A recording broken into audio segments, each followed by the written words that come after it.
and welcome to Delicious Simplicity. On the menu today we have a 3-cheese dip. We also have a walnut and tofu cabbage stir fry, and we have a chocolate cake with a soft chocolate frosting. So let's get started. Right here I have my wok that's been heating up, and to that I'm going to add a 1/4 cup of peanut oil. That's going to go in. And I'm also going to add about 1 tablespoon of walnut oil. Walnut oil is a very light oil, so I'm going to, and flavorful. I'm going to add about 1 tablespoon of that in here. A little more, there we go.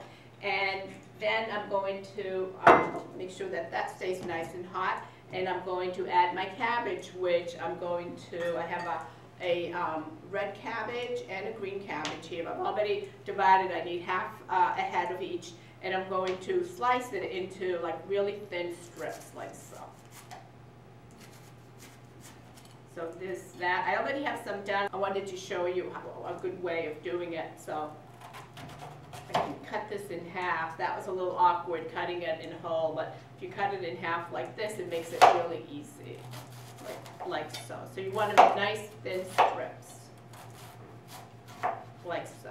Okay, so here I already have some already made and washed. So after you slice them like that, you want to give it a quick rinse. And I've already done that, so I'm going to put this in here. I'm going to add my cabbage, but before I do that, I'm going to add some scallions and some minced garlic that I've already got ready here. So I'm going to put that in. That's nice and sizzling. Remember, when you're stir frying things, you want your oil to be really hot. So I'm going to add the cabbage. So that was half a head of each.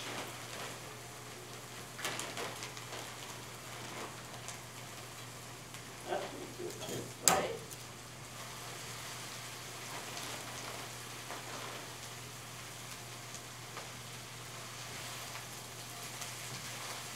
Get it cooking a little bit. Half a head of cabbage makes a lot of cabbage at first, but you'll see it'll cook down and it won't be quite as much. It's always sort of a trick trying to figure out what size pan to get when you're cooking leafy greens or vegetables with a lot of volume that eventually cook down. Give that a little stir. Hence the name stir fry. I'm going to cook these down a little bit.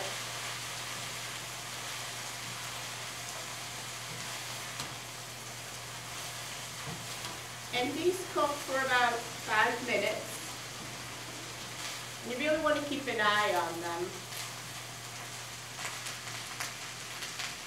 But you need some lemon juice to go in here. I'm going to stir these.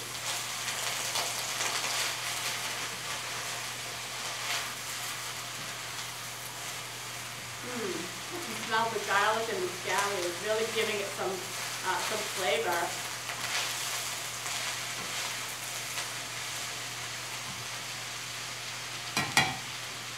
There we go. I need to get 2 tablespoons of lemon juice. I'm going to do it in a bowl, so in case there's any seeds, I can get them out. And half a lemon usually gives you about 2 tablespoons.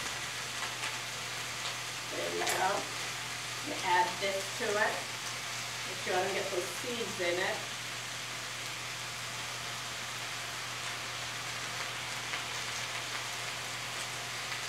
There we go.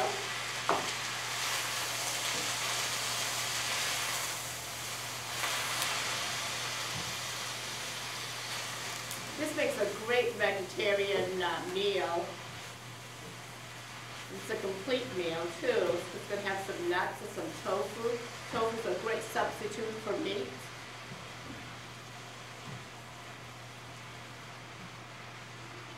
Very colorful too.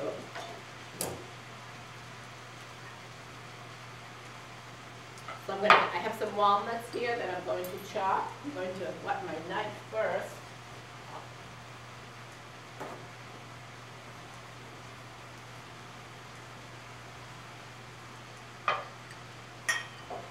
about 3/4 of a cup.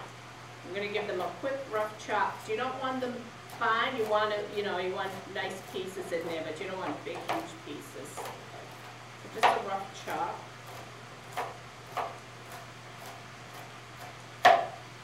I'm going to reserve a few for later on to garnish, so I'm going to throw these in here.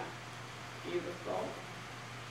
And I'm going to add 2 teaspoons of Dijon mustard to give it a nice big vinegary flavor. This 1, 2. Stir that in. Oops. At this point, I'm going to lower the heat up just a tiny bit, not a lot, because you still want the heat nice and hot, but I want it to, this seems to be going too fast, so there we go. And now I'm going to add some tofu. So here's my tofu, and tofu comes in different textures. You get the silken tofu, which is used best for like smoothies and puddings and things like that. Then you have the firm and the extra firm. The firm and extra firm are both good use for stir fry. The one that I have here is called light firm, simply because I like that a little better. It's not quite as thick, so it's a little tender, a little more tender when you bite into it. So the firmer it is, the more the texture kind of resembles steak, sort of that, and has a tougher mouthfeel to it. So I'm going to get a knife. There we go. And I need about 8 ounces of this, so about half of this. I'll cut this up in cubes.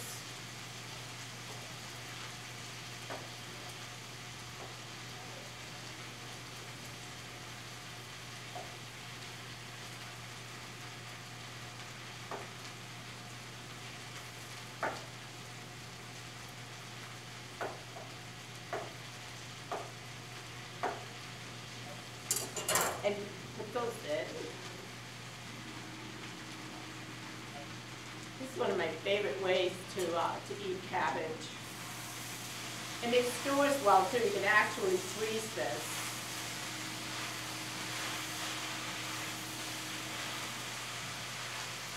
Very, very colorful. Look, the white and the pink and green, not pink, but purple.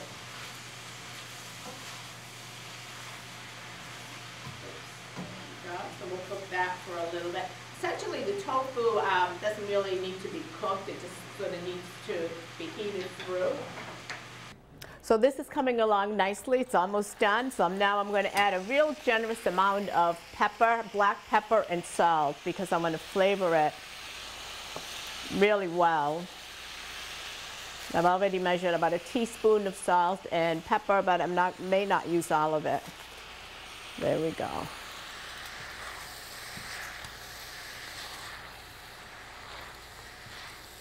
Gorgeous, beautiful colors.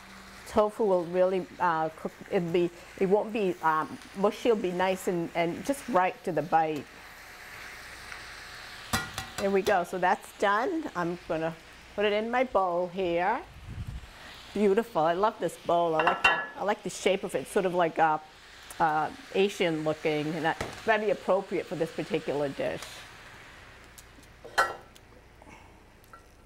Gorgeous. Then what I'm going to do is top it with a little bit more of the walnuts. There we go. Beautiful. So I'm going to garnish it with a few more of the walnuts that I'd set aside. And there we have it. This is the stir-fried cabbage with walnuts and tofu. And the next thing we're going to work on is the dessert. And for dessert, we're going to do a chocolate cake with a soft chocolate icing. So the first thing I'm going to start working on is the batter. And what's interesting about this cake is that there is actually no eggs in it. And so first thing that I'm going to do is get my ingredients here. I'm going to mix my dry ingredients first. And here I have a cup and 1/3 of white flour, regular all-purpose flour that I've already pre-measured. Then I'm going to add a 1/3 cup of whole wheat pastry flour. Now, whole wheat pastry flour is a little different than the regular whole wheat flour. It's specifically made for baking, so it works really well, you know, mixed with regular flour or even by itself. And then I'm going to add a cup of sugar and 1/2 cup of cocoa powder, unsweetened, so that gives it the chocolatey flavor. And that's the only chocolate that goes in here, other than the frosting that we'll do on top later. I'm going to add a teaspoon of baking soda. Notice there's no baking powder in here either. Really amazing. So I'm going to stir that all up.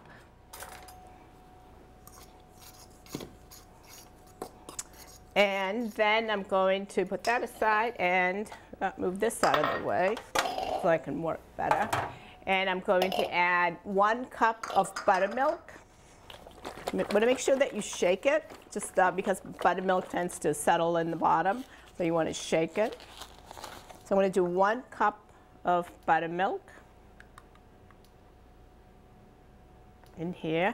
So if you're watching your fat intake, if you're watching your saturated fats intake, this is a great recipe for cake, because you can see there's no butter in here either.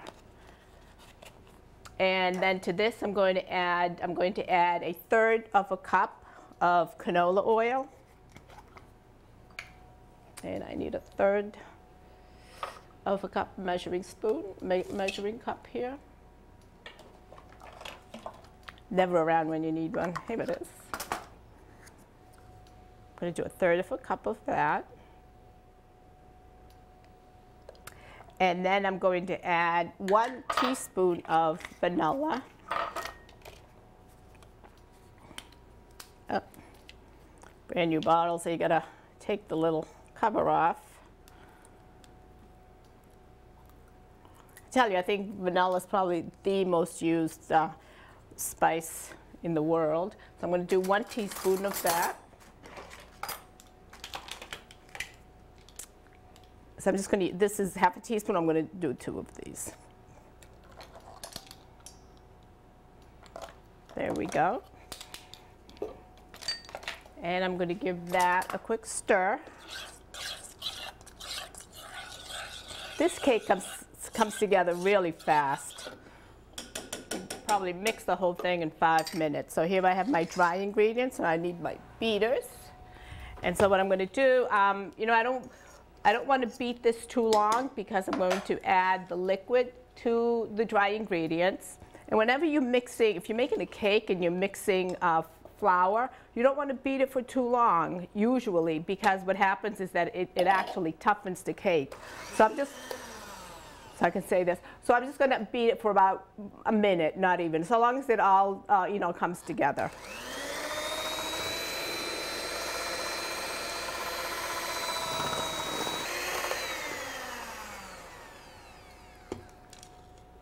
It just come together, and I can still see that there's a little dry area in the bottom, and that's okay, because I'm going to mix it.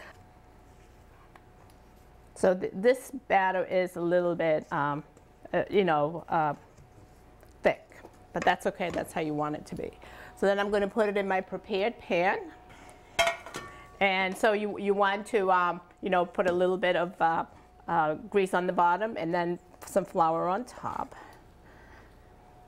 And you want to bake this for at 375 degrees for about 30 minutes. And then you can actually frost it in different, we don't have to frost it. We're going to do that today because we have some really beautiful chocolate from Winfrey's Fudge and Chocolate. And so we're going to melt some of that chocolate and make a soft chocolate icing. So there we go. You want to spread this in here.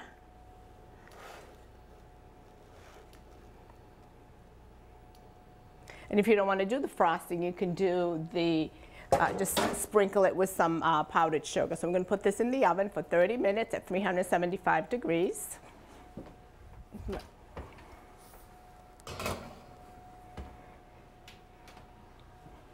All right, so the next thing that we're going to do now is make that chocolate frosting. I have some water here warming up.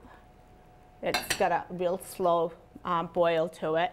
So to here now, what I'm going to do is add about some heavy cream to melt the chocolate. Wait till you see this chocolate, it's gorgeous.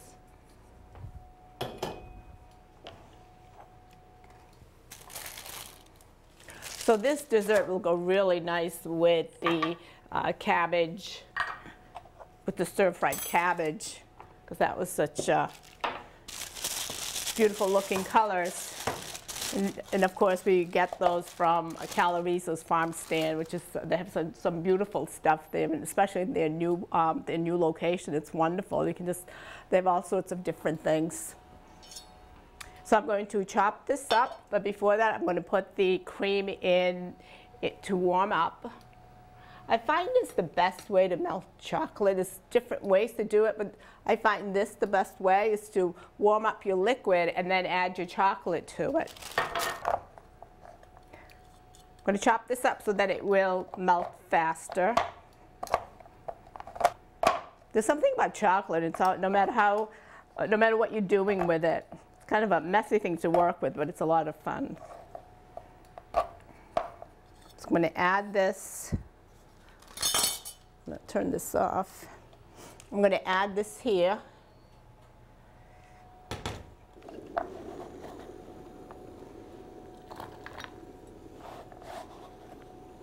So by doing it this way, I prevent it, I have better control so that it doesn't scorch.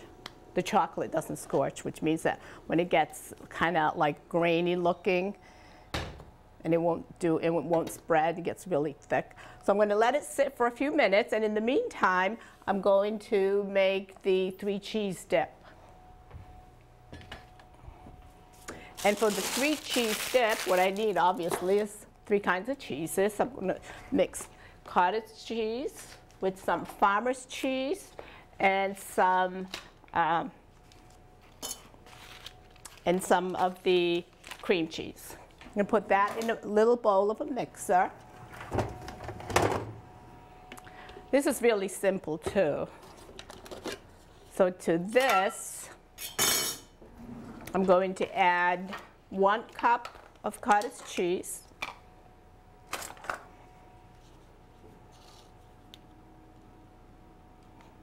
You could use small curd or large curd, doesn't matter. I'm using 2%, so you could use full, the 4% cream cheese. Excuse me, the 4% cottage cheese. You put just everything in a blender, and you just put everything in a food processor. I have one of this small food processor, which is great. I use it for everything. Then I'm going to use 1 tablespoon of cream cheese. And they come, it's neat what they do now. They come, with the amount already on the package. So 1 ounce is usually about 1 tablespoon. So I'm going to do that. Put that in here. And I'm going to use farmer's cheese here. But I find that a lot of people are not familiar with farmer's cheese, but it's sort of like a dry version of cottage cheese. And I like it a lot. I use it on toast and all sorts of things. So when it comes in a package like this, I'm going to get a plate to put this on. Actually, you know what? I could just use this. I'll use this tray here.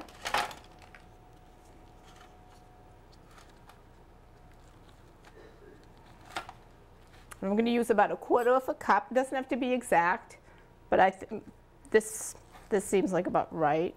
Just a little more. So there we go. That goes in there. And wrap it back up. And I must admit, this is kind of an odd container, but that's how it comes in. This is a 1 pound container. Sometimes it comes in 1/2 pound to 8 ounces. I'm also going to add to this now 1 teaspoon of olive oil. Just going to eyeball it just a little bit, just enough for a little flavor. And I'm going to use some, about 1 tablespoon of chives. I'm using dry here. I'm going to use the hand method measuring spoon. I find that usually very accurate. It's about a tablespoon. There we go. And I'm going to use 1 tablespoon of white wine vinegar that I have in a container here. There we go. That wasn't quite full, so I'm going to add a little bit more. Done with that. So I'm going to take this and mix it.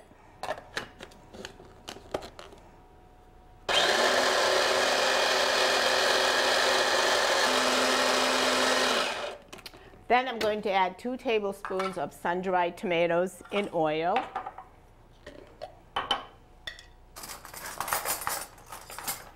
I'm just going to eyeball the 2 tablespoons. A point I want to make is that you want to make sure that you add the sun-dried tomatoes after you've mixed your cheeses, because I find that somehow if you add your sun-dried tomatoes first before the mixing, it just doesn't come out nice and smooth. It comes out a little grainy.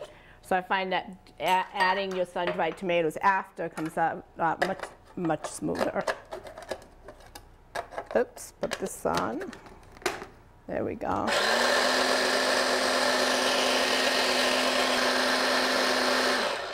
Then I'm going to add just a few flakes of red pepper flakes. Oops, where was the, sometimes they flip up. There we go. Just a touch of those. And again, you know, it's to taste, more or less, depending on what your preference is.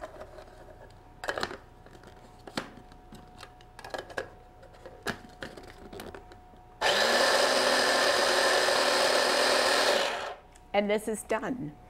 I'm going to serve this with a few pita chips that I've made. And what I've done to the pita chips, I've just taken a regular piece of pita bread, like this, and you can wet it with a variety of different things. You can wet it with some water, or you can wet it with some vinegar, or you can brush some oil on it, and then I cut it in pieces in little wedges like this, and just put them in the oven at 375 degrees for about 10 to 15 minutes. You want to check them at 10 minutes, see if they're done, even if they're brown to your liking, and if you want them a little darker, you can just leave them in for a few minutes, but usually about 10 to 15 minutes would do it.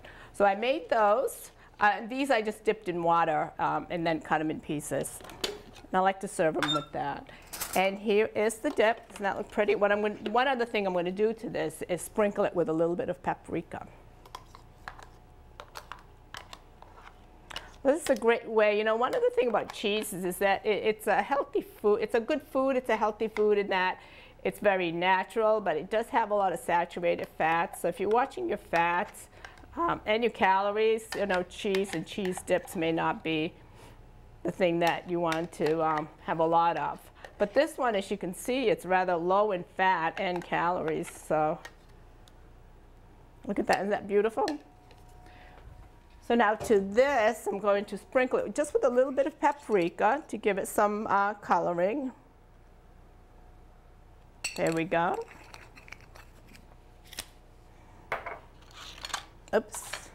There we go. Doesn't that look pretty? Love it. We'll put that right here. So now we can go back to our dessert, see how the chocolate is doing.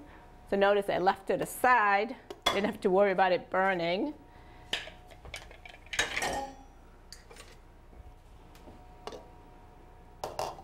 Going to mix it and see. There we go.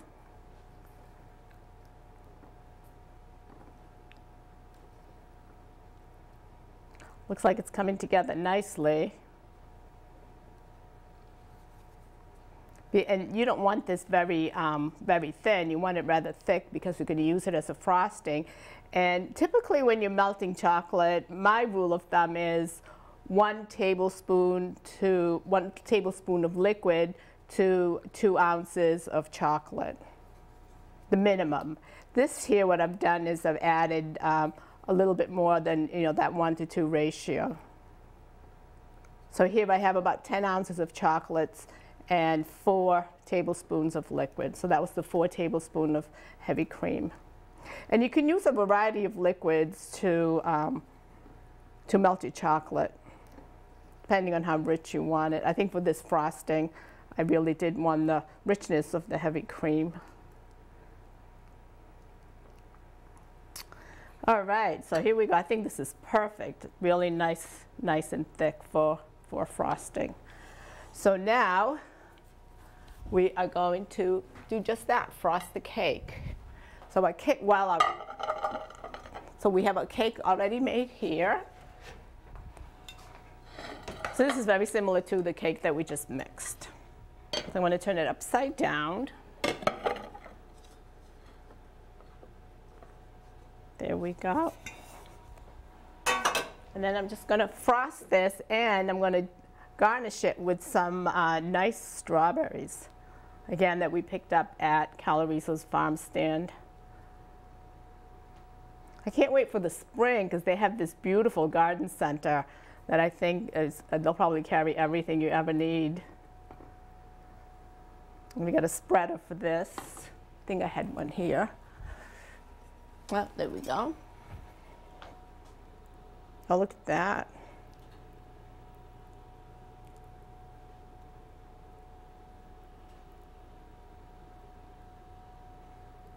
So as I was saying, that you can, if you want to, just dust this with a little bit of powdered sugar. You can serve it with fruits, all kinds of fruits. A nice fruit mixture of berries.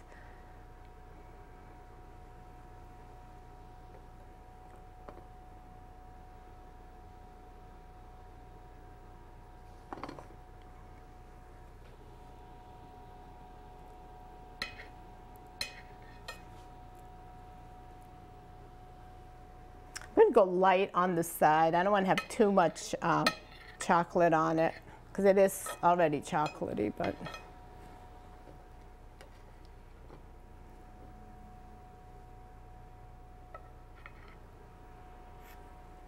it's a little bit more on this other side.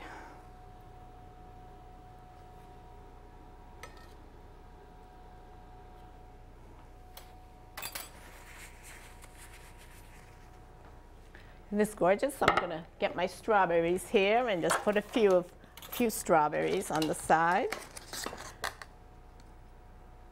Actually, I might put some on top too.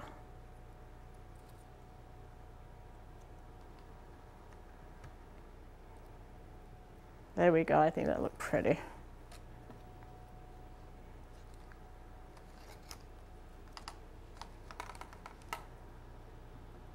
There we go.